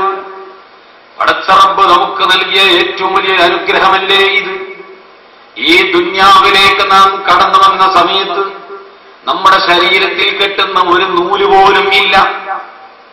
നമ്മുടെ കയ്യിലിടാനുള്ളൊരു മോതിരം പോലും, ഒരു വെള്ളി മോതിരം, ഒരു ഇരുമ്പ് മോതിരം പോലും ഇല്ല. ഒരു നൂല് പോലും ശരീരത്തിൽ ധരിക്കാതെ നഗ്നരായി ഒരു രൂപക്ക് പോലും അർഹതയില്ലാതെ ഉമ്മയുടെ ഗർഭാശയത്തിൽ നിന്ന് പരിപൂർണ ശരീരം കൊണ്ട് മാത്രം വന്ന നാം ഇന്നത്ര സുഖലോലുപതയിലാണ് കഴിയുന്നത്. ആളുകൾ കടയുടെ ഷട്ടർ താഴ്ത്താൻ കാത്തു നിൽക്കുന്നു, കിടന്നുറങ്ങാൻ വേണ്ടി ചില ആളുകൾ. സാധുക്കളായ ചില മനുഷ്യർ ആളുകൾ കച്ചവട കടകളുടെ ഷട്ടറുകൾ താഴ്ത്തി വീടുകളിലേക്ക് പോകുമ്പോ ആ കടത്തിണ്ണകൾ അടിച്ചുവാരി വൃത്തിയാക്കി അതിന്റെ പരിസരത്ത് അന്തി ഉറങ്ങുന്ന പാവങ്ങളെ ബസ് കാത്തിരിക്കുന്ന സമയത്ത് ബസ് സ്റ്റോപ്പുകളിലും ബസ് സ്റ്റാൻഡുകളിലും നമ്മുടെ മുമ്പിലൂടെ കൈനീട്ടി യാചിച്ചു കൊണ്ടുവരുന്ന എത്രയെത്ര പാവപ്പെട്ട മനുഷ്യന്മാരെ ബസ് സ്റ്റാൻഡിൽ നിന്ന് ബസ് പോകാൻ ഒരു 5 മിനിറ്റ് താമസിക്കുമ്പോഴേക്ക് എത്ര ഭിക്ഷാടനമാണ്, എത്ര യാചകരെയാണ് നാം അഭിമുഖീകരിക്കുന്നത്. മനസ്സംതൃപ്തിയോടെയോ വിഷമത്തോടെയോ നാം എറിഞ്ഞു കൊടുക്കുന്ന തുട്ടുകാശുകൾ പെറുക്കിയെടുത്ത് സ്വരൂപിച്ച് അവന്റെ ഭാര്യ മക്കളെ കൂട്ടിപ്പിടിച്ച് കഴിഞ്ഞുകൂടുന്ന നിർധനരായ പാവപ്പെട്ട മനുഷ്യരെത്രയാണ് നമ്മുടെ കൺമുമ്പിലുള്ളത്. ഇതൊന്നും ഇല്ലാതെ സ്വന്തം മക്കളെയും കുടുംബത്തെയും പിടിച്ചുകൊണ്ട് സ്വസ്ഥമായി കഴിയാൻ പറ്റിയ ഒരു വീട് റബ്ബ് നമുക്ക് നൽകിയില്ലേ? ആരുടെ മുമ്പിലും കൈനീട്ടി യാചിച്ചുകൊണ്ട് നമ്മുടെ ഒരു പ്രശ്നം പരിഹരിക്കാൻ മറ്റൊരാളെ ഗേറ്റിങ്ങിൽ ചെന്ന് കൈനീട്ടി യാചിച്ച് അവന്റെ ആട്ടും ചവിട്ടും കറുത്ത മുഖവും കാണേണ്ട ഗതികേട് റബ്ബ് നമുക്ക് തന്നിട്ടില്ല. തരാതിരിക്കുകയാവട്ടെ. അള്ളാഹു നമ്മളെ കാത്തിരക്ഷിച്ചില്ലേ? ഈ അനുഗ്രഹത്തിൽ നമ്മുടെ സമ്പത്ത് കൊണ്ട് അള്ളാഹു വിനന്ത് ചെയ്തു. അള്ളാഹു ചോദിക്കും, നമ്മുടെ സമ്പത്തിന്റെ വരവിന്റെ കണക്കും ചെലവിന്റെ കണക്കും അള്ളാഹുവിന് മുമ്പിൽ അവതരിപ്പിക്കണം. വരവിന്റെ കണക്കും പറയണം, ചെലവിന്റെ കണക്കും പറയണം. എന്തെല്ലാം മാർഗത്തിലാണ് സമ്പത്ത് നാം വാരി വലിച്ചു കൂട്ടുന്നത്. ചില ആളുകൾക്കുള്ള ഏറ്റവും വലിയ ഹോബി തന്നെ ബ്രോക്കർമാരാകലാണ്. ഭൂമി കച്ചവടം, പല കച്ചവടങ്ങളും. കൂട്ടത്തിൽ ആരെങ്കിലും ഉണ്ടെങ്കിൽ ഞാൻ നിങ്ങളെ പറ്റിയാണ് പറഞ്ഞത് ധരിക്കാതെ അപ്പറഞ്ഞത് എനിക്കും ബാധകമാണെന്ന് മറിച്ച് ചിന്തിക്കുക. ഒരു ഭൂമി വാങ്ങിയിട്ട് അത് 6 മാസത്തെ അവധി പറയും. ഒരു 1000 രൂപ അല്ലെങ്കിൽ 1,00,000 രൂപ കൊടുക്കും. എന്നിട്ട് ഒരു 6 മാസത്തെ അവധി പറയും. അവധി പറഞ്ഞിട്ട് ഈ 6 മാസം കൊണ്ട് ഇത് 10 വിൽപ്പന നടത്തും. 10 വിൽപ്പന നടത്തും. വേറൊരാൾ വന്നിട്ട് അത് വാങ്ങും അല്പം ലാഭത്തിന്. അത് ഈ മിൽക്ക് അയാളിലേക്ക് നീങ്ങി അയാളത് വേറെ ആൾ കൊടുക്കും ഒരല്പവും കൂടി ലാഭത്തിന്. 8ഓ 10ഓ തലമുറ കൈമാറിയിട്ടാണ് ഇതിന്റെ അടുത്തത് പൂർണ്ണമാകുന്നത്. ഈ കച്ചവടം നടക്കുന്നത് സർവ്വസാധാരണമായി നമ്മുടെ നാടുകളിൽ കാണുന്നതാണ്. ഇതിലേക്ക് കൈകാര്യം ചെയ്ത ആളുകൾക്കൊക്കെ ആ വസ്തുവിന്റെ ഉടമാവകാശം ഉണ്ടോ? അവർക്കത് മറിച്ചു വെക്കാൻ പറ്റുമോ? പ്രിയപ്പെട്ട സഹോദര, ചിന്തിക്കുക. എത്ര ഹറാമിന്റെ മുതലാണ് ഈ തിന്നുന്നത്, എന്തോരം ഹറാമാണ് ഈ തിന്നുകൊണ്ടിരിക്കുന്നത്. ഏതെല്ലാം വകുപ്പിൽ ഇതൊന്നും ചിന്തിക്കേണ്ടതില്ലേ? മറ്റൊരാളെ മുതൽ നമ്മുടെ ജീവിതത്തിലേക്ക് വരുന്നത് നമുക്ക് സൂക്ഷ്മതയില്ല. കച്ചവടത്തിൽ ലാഭ ഏറ്റക്കുറച്ചിലുകൾ. പഴയകാലത്തൊക്കെ ആൾക്കാർ ഭക്ഷണം കിട്ടാത്തത് കൊണ്ടേ മരിച്ചിരുന്നത്. ഇന്ന് ഭക്ഷണം കഴിച്ചിട്ടാ മരിക്കണത്. മായം, സർവത്ര മായം. ഹോട്ടലിൽ കയറി ചോറ് തിന്നാൻ വയ്യ. ചോറ് തിന്നാപകടം. അതെന്താ? കൃത്രിമം, എല്ലാറ്റിലും കൃത്രിമം. ചായപ്പൊടിയിൽ 100% മായം. എന്നത് ചായപ്പൊടിയാണോ? ചായപ്പൊടി തേയിലയിൽ 100% മായം. പിന്നത് തേയിലാവുള്ളൂ. 100% മായം ചേർത്താൽ മായല്ലേ ആവുള്ളൂ. ഈ നിലയ്ക്ക് എന്തിനാണിത്? ദുന്യാവിൽ നീ കൊണ്ടുപോകുന്നതെന്താ? നസീബൂക മിമ്മാ തജമഅദ്ദഹ്റ കുല്ലഹു റിദാഅനി തുദ്റജു ഫീഹി മാ വഹനൂതു.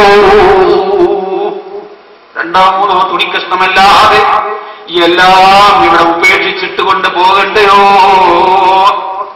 ഈ ധരിച്ച ഷർട്ട് നമുക്ക് കൊണ്ടുപോകാൻ പറ്റുമോ? 100 ലക്ഷം രൂപ, 1 കോടി രൂപ വിലപിടിപ്പുള്ള കാർ പോർച്ചിൽ കിടക്കുമ്പോ ഉണങ്ങിയ മയ്യത്ത് കെട്ടിലാകുന്ന പെട്ടിയിലാക്കി നിന്നെ കൊണ്ടുപോകണ്ടയോ? ജീവിതത്തിൽ ധരിക്കാൻ ഇഷ്ടപ്പെടാത്ത മല്ല് തുണിയല്ലേ തുണിക്കടയിൽ നിന്ന് വാങ്ങിക്കൊണ്ടുവന്ന് ഞാൻ എന്റെ ജീവിതത്തിൽ അത് ഷർട്ടാക്കിയോ ഉണ്ടാക്കിയോ കൊടുക്കാൻ തയ്യാറായില്ല. അത്ര വില കുറഞ്ഞ വസ്ത്രമല്ലേ നമുക്കുള്ളത്. നാം ഇന്നുവരെ കിടന്ന റൂമിൽ കിടന്നുകൊണ്ട് മയ്യത്ത് കുളിപ്പിക്കപ്പെടില്ല. ആ റൂം നമുക്ക് വച്ചാതെയായി. കാരണം 1 മണിക്കൂർ സമയത്തേക്ക് വിലപിടിപ്പുള്ള മാർബിൾ പൊട്ടിക്കാൻ മക്കൾ തയ്യാറാകില്ല. ഇതാണ് ദുന്യാവ്. ഈ വീട് നമുക്ക് വച്ചാതെയായി, കാർ നമുക്ക് വച്ചാതെയായി, വസ്ത്രം നമുക്ക് വച്ചാതെയായി. അതൊക്കെ അർഹരായ ആളുകൾ വേറെയുണ്ട്.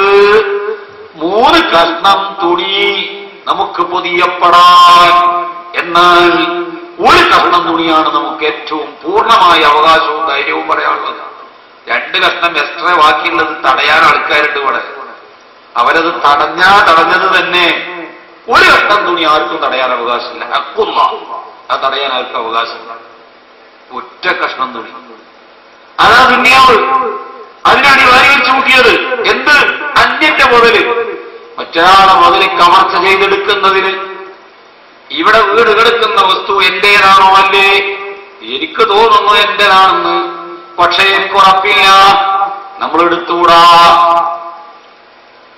എന്റേതല്ല എന്ന് ഉറപ്പ് തന്നെയായിട്ട് പോലും നമ്മുടെ പറമ്പിന് അതിര് കുത്തുമ്പോ, അത് അതിർത്തി നിശ്ചയിക്കുമ്പോ കമ്പിവേര് കെട്ടിയിട്ടോ മരം വെച്ച് പിടിപ്പിച്ചിട്ടോ മതില് കെട്ടുമ്പോഴോ ഈ ഭാഗത്തുള്ള മതില് ഈ പറമ്പുകാരൻ്റെത്, ആ ഭാഗത്തുള്ള മതിലും ഈ പറമ്പുകാരൻ്റെത്, ഇപ്പുറത്തുള്ള മതിലോ അത് അപ്പുറത്തെ ആളുടെ.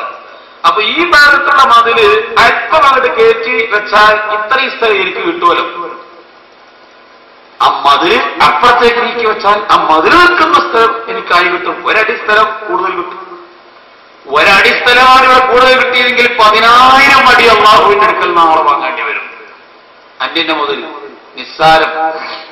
ഒരു വലിയ നടന്നു പോകുമ്പോ ക്ഷീണിതനാണ് അദ്ദേഹം. കിതാബ് എഴുതിക്കൊണ്ടിരിക്കുന്ന സമയമാണ്. അദ്ദേഹം നടന്നു പോകുമ്പോൾ ക്ഷീണിച്ച് ഈ വഴിയോരങ്ങളിലൊക്കെ വലിയ സത്രങ്ങൾ കെട്ടിയിടും. ആളുകൾക്ക് ഇരുന്ന് വിശ്രമിക്കാൻ വേണ്ടി ചില ഷെഡുകൾ കെട്ടിയിടാറുണ്ട്. അതിൽ കയറിയിരുന്ന് അല്പസമയം ഒന്ന് വിശ്രമിക്കാം. ഒരു മൺകൂനയാണ്, അതിന്റെ ഉള്ളിലാണ് കയറിയിരിക്കുന്നത്. ഈന്തപ്പനമട്ടൽ മുകളിൽ വെച്ചിട്ടുണ്ട്. കൈപൊക്കിയാൽ അതിന്റെ മേൽക്കൂരയിൽ തട്ടും. ചെറിയ ഒരു റൂം, മൺകൂരയാണ്. അതിന്റെ ഉള്ളിൽ കയറിയിരുന്നപ്പോൾ താൻ കിതാബ് രചിക്കുന്ന സമയമാണ്. വിശാലമായ മരുഭൂമിയിൽ കൂടിയുള്ള ദീർഘയാത്രക്കിടയിൽ ഒന്ന് കയറിയിരുന്നതാണ്. അപ്പോഴാണ് ഈ കിതാബ് എഴുതിയപ്പോൾ മഷി ഉണങ്ങാൻ വേണ്ടി പഴയകാലത്തെ വയസ്സന്മാർക്കും അധ്യാപകർക്കും അത് പ്രത്യേകം പെട്ടെന്ന് ഓർമ്മ വരും. ഇന്നത്തെ അധ്യാപകർക്കും നമ്മുടെ വിദ്യാർത്ഥികൾക്കും പെട്ടെന്ന് മനസ്സിലായില്ലെന്നും വരും. പഴയകാലത്ത് ഞങ്ങളൊക്കെ കിതാബ് പോകുന്ന കാലത്തിന്റെ സ്റ്റീൽപ്പൻ കൊണ്ട് എഴുതൽ, മഷിയിൽ കുത്തിയിട്ട് എഴുതുന്ന ഒരു പേരയുണ്ടായിരുന്നു. സ്കൂളിലെ അധ്യാപകർ, മദ്രസയിലെ ഉസ്താദുമാർ ഹാജർ വിളിക്കുന്ന പട്ടികയിൽ നമ്മുടെ പേരെഴുതി അത് ഈ മഷി നടക്കുന്ന പേര കൊണ്ട് എഴുതുമ്പോ ഉണങ്ങാൻ വേണ്ടി എന്ത് ചെയ്യും, ഒരു ചോക്ക് എടുത്തിട്ട് അതിന്റെ മീതെ അങ്ങ് നടത്തും. ആ മഷി ആ ചോക്കൊന്ന് വലിച്ചെടുക്കും, പേജ് മറിക്കാം. ഈ മഷി ഉണങ്ങാതെ പേജ് മറിച്ചാൽ തമ്മിൽ കൂടി കലർന്ന് ആകെ വൃത്തികേടാകും. ഇന്ന് അതിന്റെ ആവശ്യമില്ല, പുരോഗമിച്ചു. ഇതുപോലെ ആ മനുഷ്യൻ കിതാബ് എഴുതിക്കൊണ്ടിരിക്കുന്ന സമയത്ത് പേജ് മറിക്കാൻ വേണ്ടി മഷി ഉണങ്ങണം. അത്രയും സമയം കാത്തിരിക്കണ്ട. ഈ ഉസ്താദ്, ഈ അധ്യാപകൻ ചോക്ക് നടത്തുന്നതിന് പകരം ഈ വലിയെന്ത് ചെയ്തു, തന്റെ കയ്യാ ചുമരിലേക്ക് വെച്ചിട്ട് അല്പം മണ്ണെടുത്തു. ആ മണ്ണ് ഈ കിതാബിലിട്ട് കൊടുത്തു, ഈ മഷീലിട്ട് കൊടുത്തു, വേഗം ഉണങ്ങാൻ. അപ്പോഴതാ കേൾക്കുന്നു ഒരു ശബ്ദം, وَسَيَعْلَمُ الْمُسْتَخِفُّ بِالتُّرَابِ مِنْ طُولِ الْحِسَابِ. ഈ മണ്ണെടുത്തത് നിസ്സാരമാക്കിയല്ലേ, അതിനൊരു വില കൽപ്പിച്ചില്ല അല്ലേ? വളരെ നിസ്സാരമായി കണ്ടുകൊണ്ടാണ് ആ മണ്ണ് നീ ഇപ്പോൾ എടുത്തതെങ്കിലും ഭാവിയിൽ നാളെ പരലോകത്ത് അതിനെ സംബന്ധിച്ചുള്ള വിചാരണ ദീർഘമായി പോകുന്നത് നിനക്ക് പിന്നീട് ബോധ്യപ്പെടും കേട്ടോ. ഈ മണ്ണെടുത്തത് ഇപ്പൊ നിസ്സാരമാണെങ്കിൽ ഇതിന്റെ വിചാരണക്ക് വേണ്ടി ഒരുപാട് സമയം ആഖിറത്തിൽ നീ നിൽക്കേണ്ടി വരും. സഹോദരങ്ങളെ, അന്യന്റെ ഒരു മുതലെടുക്കുന്നത് ഈ പരിശുദ്ധ ദീനിന്റെ നിലപാടിനാണ്. അബൂ ദുജാനത്ത് റളിയല്ലാഹു അൻഹു സുബഹി നമസ്കാരം കഴിഞ്ഞ് വിക്രും കഴിഞ്ഞ് പെട്ടെന്നങ്ങ് എഴുന്നേറ്റ് പോകും. സുബഹിക്ക് പള്ളിയിൽ വന്ന് നമസ്കാരം കഴിഞ്ഞ് റസൂലുള്ളാഹി തങ്ങളുടെ ജമാഅത്തിൽ പങ്കെടുത്ത് സുബഹി വരെ കഴിഞ്ഞ് സൂര്യൻ ഉദിക്കുന്നത് വരെ ഇരിക്കുന്ന പതിവുള്ള മഹാനാണ്. വലിയ പുണ്യമായിട്ട് റസൂലുള്ള പഠിപ്പിച്ച അമലുമാണത്.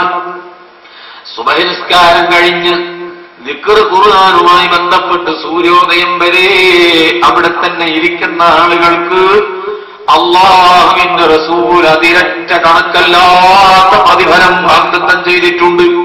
ദോഷങ്ങൾ പൊറുക്കപ്പെടും, സ്വർഗത്തിലെ പദവി ഉയർന്നു ലഭിക്കും. അത്ര വലിയ പുണ്യമുള്ള അമല് ചെയ്യാതെ അബൂ ദുജാനത്ത് റളിയല്ലാഹു അൻഹു എഴുന്നേറ്റ് പോയപ്പോൾ അല്ലാഹുവിന്റെ റസൂല് 2-3 ദിവസം ഇങ്ങനെ എഴുന്നേറ്റ് പോകുന്നത് കൊണ്ട് ചോദിച്ചു, അബൂ ദുജാന, നീ എങ്ങോട്ടാണ് ഈ പോകുന്നത്? നിനക്ക് ഇവിടെ ഇരുന്ന് റബ്ബിനോടൊന്നും പറയാനില്ലേ? നീ ഇത്ര പെട്ടെന്ന് എങ്ങോട്ടാണ് ഈ പോകുന്നതെന്ന് ചോദിക്കുമ്പോൾ അബൂ ദുജാനത്ത് റളിയല്ലാഹു അൻഹു പറയുന്നു, നബിയേ, ഞാൻ പോകുന്നതിന്റെ രഹസ്യം എന്താണെന്നോ? എന്റെ വീട്ടിൽ 2-3 കുഞ്ഞുമക്കളുണ്ട്. മാസങ്ങളായി അവർക്ക് വയറ് നിറയെ ഭക്ഷണം കൊടുത്തിട്ട് പട്ടിണി കിടന്ന് കരയുന്ന മക്കളാണ് നബിയേ. ദരിദ്ര കുടുംബത്തിന്റെ നായകനാണ് ഞാൻ. എന്റെ മക്കളെ ക്ഷുത്തടക്കാൻ, അവരെ വിശപ്പടക്കാൻ ഈ പാവപ്പെട്ട ദരിദ്രനായ അബൂ ദുജാനത്തിന് സാധ്യമല്ല. വളരെ കുടുങ്ങിയ മനുഷ്യനാണ്. ഒരു ദിവസം ഞാൻ എന്റെ വീട്ടിലേക്ക് ചെന്നപ്പോൾ എനിക്ക് കാണാൻ കഴിഞ്ഞ കാഴ്ച, എന്റെ പറമ്പിന്റെ, എന്റെ വീട്ടുമുറ്റത്തേക്ക് തൂങ്ങി നിൽക്കുന്ന ഒരു വൃക്ഷം തൊട്ടടുത്ത ഉടമസ്ഥന്റേതാണ്, പറമ്പിന്റെ ഉടമാവകാശിയുടേതാണ്. അടുത്ത പറമ്പിൽ നിന്ന് ഒരു മരം എന്റെ മുറ്റത്തേക്ക് തൂങ്ങി നിൽക്കുന്നുണ്ട്. ആ മരത്തിൽ നിന്ന് പഴങ്ങളെന്റെ മുറ്റത്ത് വീണ് കിടക്കുന്നു. രാവിലെ കതക് തുറന്ന് പുറത്തേക്ക് മുറ്റത്തേക്ക് ഇറങ്ങി വന്ന മക്കൾ കാണുന്നത് ഈ ഈന്തപ്പഴങ്ങളാണ്. അവരത് കയ്യിൽ ഇങ്ങനെ പെറുക്കി വെച്ചെടുത്ത് തിന്നുന്ന രംഗമാണ് ഞാൻ കാണുന്നത്. ഉടനെ തന്നെ ഞാൻ എന്റെ മക്കളോട് പറഞ്ഞു, ഭയപ്പെട്ട മക്കളെ, ഇത് അന്യന്റെ മുതലാണ്, അത് തിന്നാൻ പാടില്ല. അവനോട് ചോദിച്ച് സമ്മതം വാങ്ങാതെ മറ്റൊരാളുടെ ഉടമയിൽപ്പെട്ട വസ്തു നമുക്ക് തിന്നാൻ പാടില്ല. മക്കൾ അത് തരാതെ വിഷമിക്കുന്നു. ഉപ്പാ പട്ടിണി കൊണ്ട് വിഷമിച്ചിട്ടല്ലേ, വയറൊട്ടിയിട്ടല്ലേ, മാസങ്ങളായില്ലേ നമ്മുടെ വീട്ടിൽ തീ കത്തിച്ചിട്ട്, ഈ പട്ടിണി കൊണ്ടല്ലേ ഞങ്ങൾ തിന്നു പോകുന്നത്. ഞാനതൊന്നും കേൾക്കാതെ എന്റെ മക്കളെ കയ്യിൽ നിന്ന് ബലമായി പിടിച്ചു പറിച്ചു നബിയേ. എന്നിട്ട് ആ മരത്തിന്റെ ഉടമസ്ഥനെ കൊണ്ടുപോയി ഏൽപ്പിച്ചു കൊടുത്തു. ഈ സമയത്ത് എന്റെ മക്കളും ആവിട്ടുകൊണ്ട് നിലത്ത് കിടന്ന് കരഞ്ഞ രംഗം എന്റെ ഹൃദയത്തെ വല്ലാതെ വേദനിപ്പിച്ചു നബിയേ. ഹലാലും ഹറാമും മനസ്സിലാക്കാനുള്ള പക്വതയെത്താത്ത പിഞ്ചു കരങ്ങളിൽ നിന്ന് അവർക്ക് അറിഞ്ഞുകൂടാ ഇത് തിന്നാൻ പാടില്ലെന്ന്. ഞാൻ പറഞ്ഞു, മക്കളെ, പട്ടിണി കിടന്ന് അബൂജഹലിന്റെ മക്കൾ മരിച്ചാലും അന്യന്റെ മുതൽ കണ്ടിട്ട് നാളെ അല്ലാഹുവിന്റെ പ്രതിക്കൂട്ടിൽ നിർത്തി എന്നെ വിചാരണ ചെയ്യരുത്. എന്റെ മക്കൾ ഇവിടെ കിടന്ന് പട്ടിണി മരിച്ചാൽ എനിക്കതാണ് സന്തോഷം. എന്നാലും ഹറാമ് തിന്നല്ലേ മക്കളെ എന്ന് ഞാൻ എന്റെ മക്കളോട് പറഞ്ഞപ്പോൾ അവർ നിരത്ത് കിടന്ന് തറയിൽ കിടന്ന് വീണ് ഉരുണ്ട് കരഞ്ഞ രംഗം എന്റെ മനസ്സിനെ വല്ലാതെ വേദനപ്പെടുത്തി. ഈ മക്കൾ വാതിൽ തുറന്ന് പുറത്തിറങ്ങുന്നതിന് മുൻപ് ഞാൻ അവിടെ എത്തിപ്പെട്ട് ഈ പഴങ്ങളെടുത്ത് ആ പറമ്പിലേക്ക് വലിച്ചെറിഞ്ഞാൽ ഇനി എന്റെ മക്കൾ കാണില്ലല്ലോ, കണ്ടാലല്ലേ പ്രശ്നമുള്ളൂ. അതുകൊണ്ട് അവർ എഴുന്നേറ്റ് പുറത്തിറങ്ങുന്നതിന് മുൻപ് അവിടെ എത്തി ഈ പഴങ്ങൾ എടുത്തുകൊണ്ട് വലിച്ചെറിയാനാണ് ഞാൻ ഓടുന്നത് നബിയേ. ഇത് പറഞ്ഞപ്പോൾ കേട്ടിരിക്കുന്ന റസൂലുള്ളാഹിയുടെ കണ്ടനങ്ങൾക്ക് നിയന്ത്രിക്കാൻ കഴിഞ്ഞില്ല. സിദ്ദീഖുൽ അക്ബറിന്റെ കണ്ണുകളിൽ നിന്ന് കൂലം കുത്തി ഒഴുകാൻ തുടങ്ങി. അതാ ഓടുന്നു, സിദ്ദീഖല്ലേ. നമ്മുടെ സമ്പത്ത്, അല്ലാഹു നമുക്ക് നൽകിയ സമ്പത്ത്, ഇന്ന് നാം കെട്ടിപ്പൂട്ടി വെക്കുന്ന മുതലില്ലേ, അതൊക്കെ ഏത് മാർഗത്തിലാണ് നാം ചെലവ് ചെയ്യുന്നത്? അല്ലാഹുവിന് ഇഷ്ടമുള്ളവൻ ഇന്ന് പകൽ സമയം, ഓരോരുത്തരും ചിന്തിച്ചു നോക്ക്. ഇന്ന് പകൽ സമയത്ത് രാവിലെ മുതൽ വൈകിട്ട് വരെ ഈ സമയം വരെ നമ്മുടെ പോക്കറ്റിൽ നിന്ന് ഒരുപാട് കാശ് ചെലവ് ചെയ്തിട്ടുണ്ടാവണം. അതിൽ അല്ലാഹുവിന് പൊരുത്തമുള്ളത് എത്ര ഉണ്ട്, പൊരുത്തമില്ലാത്തത് എത്ര ഉണ്ട്? കൂടുതലും അല്ലാഹുവിന്റെ പ്രീതി സമ്പാദിക്കാൻ പറ്റിയ മാർഗത്തിലായിരിക്കില്ല. തന്നത് അല്ലാഹു, പണം തന്നത് അല്ലാഹു, ചെലവാക്കിയത് അല്ലാഹുവിന്റെ ശത്രുവായ ഇബ്ലീസിനും. എന്തൊരു കഷ്ടമാണ് സഹോദരങ്ങളെ, നമ്മുടെ അവസ്ഥയാണിത്. നാളെ അല്ലാഹു ചോദിക്കും അതിന്റെ ചെലവിന്റെ കണക്ക് വരവും ചെലവും. അല്ലാഹു ചോദിച്ചാൽ നമ്മുടെ സമ്പത്ത് ഏത് മാർഗത്തിൽ ചെലവ് ചെയ്തു എന്ന് അല്ലാഹു ചോദിച്ചാൽ നമുക്ക് എന്ത് പറയാനുണ്ട് റബ്ബിനോട്? സഹാബത്തിന്റെ മുമ്പിൽ ബഹുമാനപ്പെട്ട നബി സല്ലല്ലാഹു അലൈഹി വസല്ലമ ഇതങ്ങ് പറഞ്ഞു കൊടുക്കുമ്പോൾ അവനെല്ലാം പരിശുദ്ധ ദീനിന് വേണ്ടി സമ്പത്ത് ചെലവഴിച്ചത് എങ്ങനെയായിരുന്നു? ബഹുമാനപ്പെട്ട അബൂ ദർറുൽ ഗിഫാരി റളിയല്ലാഹു അൻഹു കോടീശ്വര പ്രഭുവാണ്. മക്ക മദീന ഒന്നായിട്ടിന്ന് കാശ് കൊടുത്ത് വാങ്ങണമെന്ന് വിചാരിച്ചാൽ യാതൊരു പ്രയാസവും അബൂ ദർറുൽ ഗിഫാരിയെ സംബന്ധിച്ചിടത്തോളമില്ല. ഗിഫാർ ഗോത്രത്തിന്റെ നേതാവായ അബൂ ദർ റളിയല്ലാഹു അൻഹു സാമ്പത്തികമായി എത്രയോ ഉയർന്ന സമ്പൽ സമൃദ്ധനാണ്, കോടീശ്വര പ്രഭുവാണ്. പരിശുദ്ധ ഇസ്ലാമിന് വേണ്ടി ധാരാളമായി സമ്പത്ത് ചെലവഴിച്ച മഹാനാണ്. പരിശുദ്ധ ദീനിന് വേണ്ടി സംഭാവന ചെയ്യുന്നതിന്റെ മഹത്വം അല്ലാഹുവിന്റെ റസൂല് പഠിപ്പിച്ചതാണ്. അസ്വദഖതു തദ്ഫഉ 70 ബലാഅൻ അഹ്വനുഹാ അൽ ബറസ് വൽ ജുനാ. ഒരൊറ്റ ധർമ്മം 70 ആപത്തുകളെ തടയും. അതിലേറ്റവും നിസ്സാരമായത് കുഷ്ഠരോഗം, വെള്ളപ്പാണ്ടുമാണ്. ബാക്കി 69 കിടക്കുകയാണ്. ഇത്രയും ഗൗരവമായ ധർമ്മം, ഒരൊറ്റ ധർമ്മത്തിന്റെ പ്രതിഫലം ഇതാണ്. സഹോദരങ്ങളെ, അബൂ ദർ ഗിഫാരി റളിയല്ലാഹു അൻഹു പരിശുദ്ധ ദീനിന് വേണ്ടി സംഭാവന ചെയ്ത് അവസാനം ഉസ്മാൻ ഇബ്നു അഫ്ഫാൻ റളിയല്ലാഹു അൻഹുവിന്റെ ഭരണകാലത്ത് അതാ ആരുമില്ലാത്തൊരു മലമുകളിൽ ചില പ്രത്യേക കാരണങ്ങളായി പോയി താമസിക്കേണ്ടി വന്നു. രോഗം അതികലശരായി ഗൗരവമായ രോഗത്തിലെത്തിയപ്പോൾ ബഹുമാനപ്പെട്ട അബൂ ദർ ഗിഫാരി റളിയല്ലാഹു അൻഹുവിന് തോന്നി, എന്റെ മരണം സംഭവിക്കാൻ അടുത്തിട്ടുണ്ട്, എന്റെ മരണം അടുത്തിട്ടുണ്ട്. മക്കളെ വിളിച്ചിട്ട് പറഞ്ഞു, പ്രിയപ്പെട്ട മക്കളെ, ഞാൻ ഇന്നങ്ങ് മരിച്ചു കഴിഞ്ഞാൽ നാളെ നിങ്ങൾ മക്കായിലും മദീനയിലും പോകുമ്പോ അവിടെയുള്ള കാരക്കത്തോട്ടങ്ങളും വരുമാന മാർഗങ്ങളും കൃഷിയിടങ്ങളും മറ്റും കാണിച്ചു തന്നുകൊണ്ട് ഓരോരുത്തരും പറയും, ഇത് നിങ്ങളെ വാപ്പന്റേതായിരുന്നു, ഈ കെട്ടിടം നിങ്ങളെ വാപ്പാന്റേതായിരുന്നു, ഈ കൃഷിയിടം നിങ്ങളെ വാപ്പന്റേതായിരുന്നു, ഈ വാഹനം നിങ്ങളെ വാപ്പാന്റേതായിരുന്നു. ഇങ്ങനെ വരുമാനം കിട്ടുന്ന എന്തെല്ലാം ഉണ്ടോ അതൊക്കെയും ഓരോന്നും കാണിച്ചു തന്നുകൊണ്ട് ഇത് നിങ്ങളെ വാപ്പാന്റേതാണ്, അത് നിങ്ങളെ വാപ്പാന്റേതാണെന്ന് പറയുമ്പോ ഇത്രയൊക്കെ സമ്പത്ത് ഞങ്ങളെ വാപ്പക്കുണ്ടായിട്ട് അത് മുഴുവനും ഞങ്ങളെ വാപ്പ കളഞ്ഞു കുളിച്ചില്ലേ എന്ന് എന്നെ സംബന്ധിച്ച് നിങ്ങൾക്ക് തോന്നരുത് മക്കളെ. മുഴുവനും അല്ലാഹുവിന്റെ ദീനിന് വേണ്ടിയാണ് ഞാൻ ചെലവ് ചെയ്തത്. ഓരോ സമയത്തും എന്നിൽ നിന്ന് സമ്പത്ത് പോയിക്കൊണ്ടിരിക്കുമ്പോൾ എനിക്ക് പറയാനുണ്ടായിരുന്ന മുദ്രാവാക്യം ഫാറഹ്തു നഫ്സീ, എന്റെ ശരീരം സംതൃപ്തമായി എന്നാണ് എനിക്ക് പറയാനുണ്ടായിരുന്നത്. അള്ളാഹുവിന് ഇഷ്ടമില്ലാത്ത മാർഗത്തിൽ ഒരു രൂപ ചെലവ് ചെയ്തതിന്റെ പേരിൽ നാളെ റബ്ബിന്റെ പ്രതിക്കൂട്ടിൽ വെച്ച് എന്നെ വിസ്തരിക്കില്ലെന്ന് എനിക്ക് ഉറപ്പുണ്ട്. എല്ലാം അള്ളാഹുവിന്റെ ദീനിന് വേണ്ടിയാണ് ഞാൻ ചെലവ് ചെയ്തത്. പ്രിയപ്പെട്ട മക്കളെ, നിങ്ങൾക്ക് എന്നോട് വിഷമമുണ്ടാവരുത്. ഇതാണ് മക്കൾക്ക് കൊടുത്ത പൈതൃകം. ആ സമയത്ത് ഒരു കുടുംബാംഗം ചോദിക്കുന്നു, പ്രിയപ്പെട്ട ഉപ്പ, നിങ്ങൾ ഇന്നങ്ങ് മരിച്ചു കഴിഞ്ഞാൽ നിങ്ങളെ മറവ് ചെയ്യാൻ കൊണ്ടുപോകാനുള്ള കഫം പുടവ, ശരീരം പൊതിഞ്ഞു കൊണ്ടുപോകാനുള്ള തുണി എവിടെയാണ് സൂക്ഷിച്ചത്? അപ്പോഴാണ് ആ കോടീശ്വരനായ പിതാവ് പറയുന്നത്, ഞാനത് മറന്നുപോയി,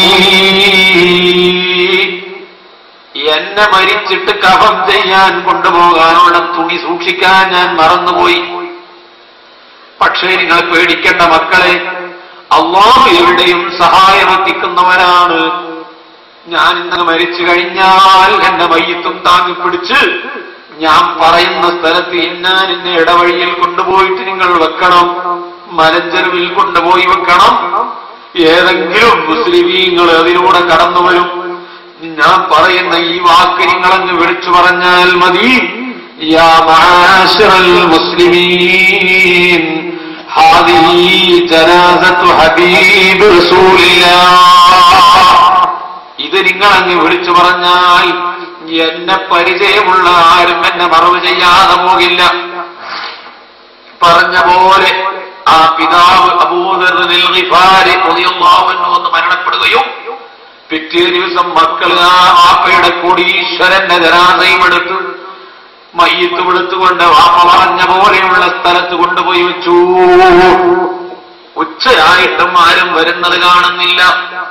പരിസര പ്രദേശങ്ങളിലെ പാറക്കല്ലുകളിൽ നിന്ന് വമിക്കുന്ന ചൂടവർക്ക് തീച്ചൂളയായി അനുഭവപ്പെടാൻ തുടങ്ങി. ശരീരം കരിഞ്ഞു വാസനിക്കുന്ന ചുട്ടുപൊള്ളുന്ന പാറക്കല്ലുകളും മണലും. ആരും വരാതെ വിഷമിച്ചുകൊണ്ടിരിക്കുന്ന മക്കൾ. ഉച്ചവരെയായിട്ടും ആരും വരുന്നില്ല. അതാ പെട്ടെന്ന് ഒരു കൂട്ടം ആളുകൾ കടന്നു വരുന്നു. അവര് മക്കായിൽ നിന്ന് വരുന്നവരാണ്.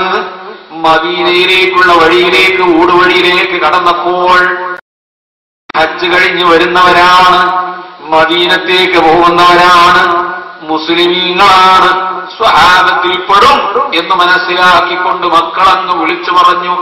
വാപ്പ പറഞ്ഞ വാക്ക്, യാ മഅശറൽ മുസ്ലിമീൻ ഹാദിഹി ജനാസത്തു ഹബീബ് റസൂലില്ലാഹ്.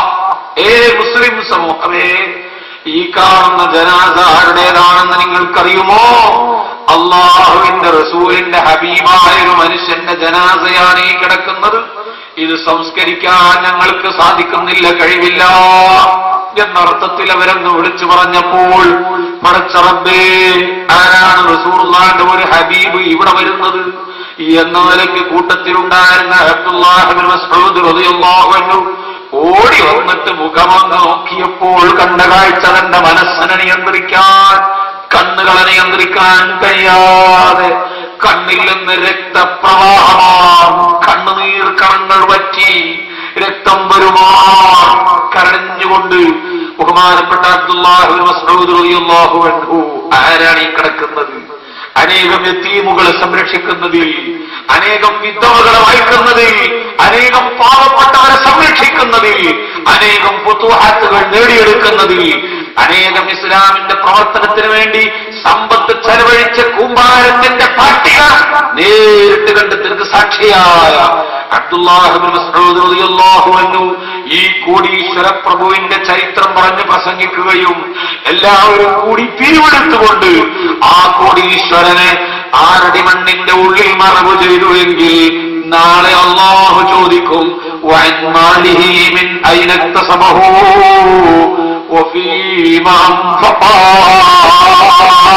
നിനക്ക് ഞാൻ നൽകിയ സമ്പത്ത് നീ ഏത് മാർഗത്തിൽ ചെലവഴിച്ചണോ എന്ന് അല്ലാഹു ചോദിക്കുമ്പോ എന്ന് പറയും, പടച്ചവനെ,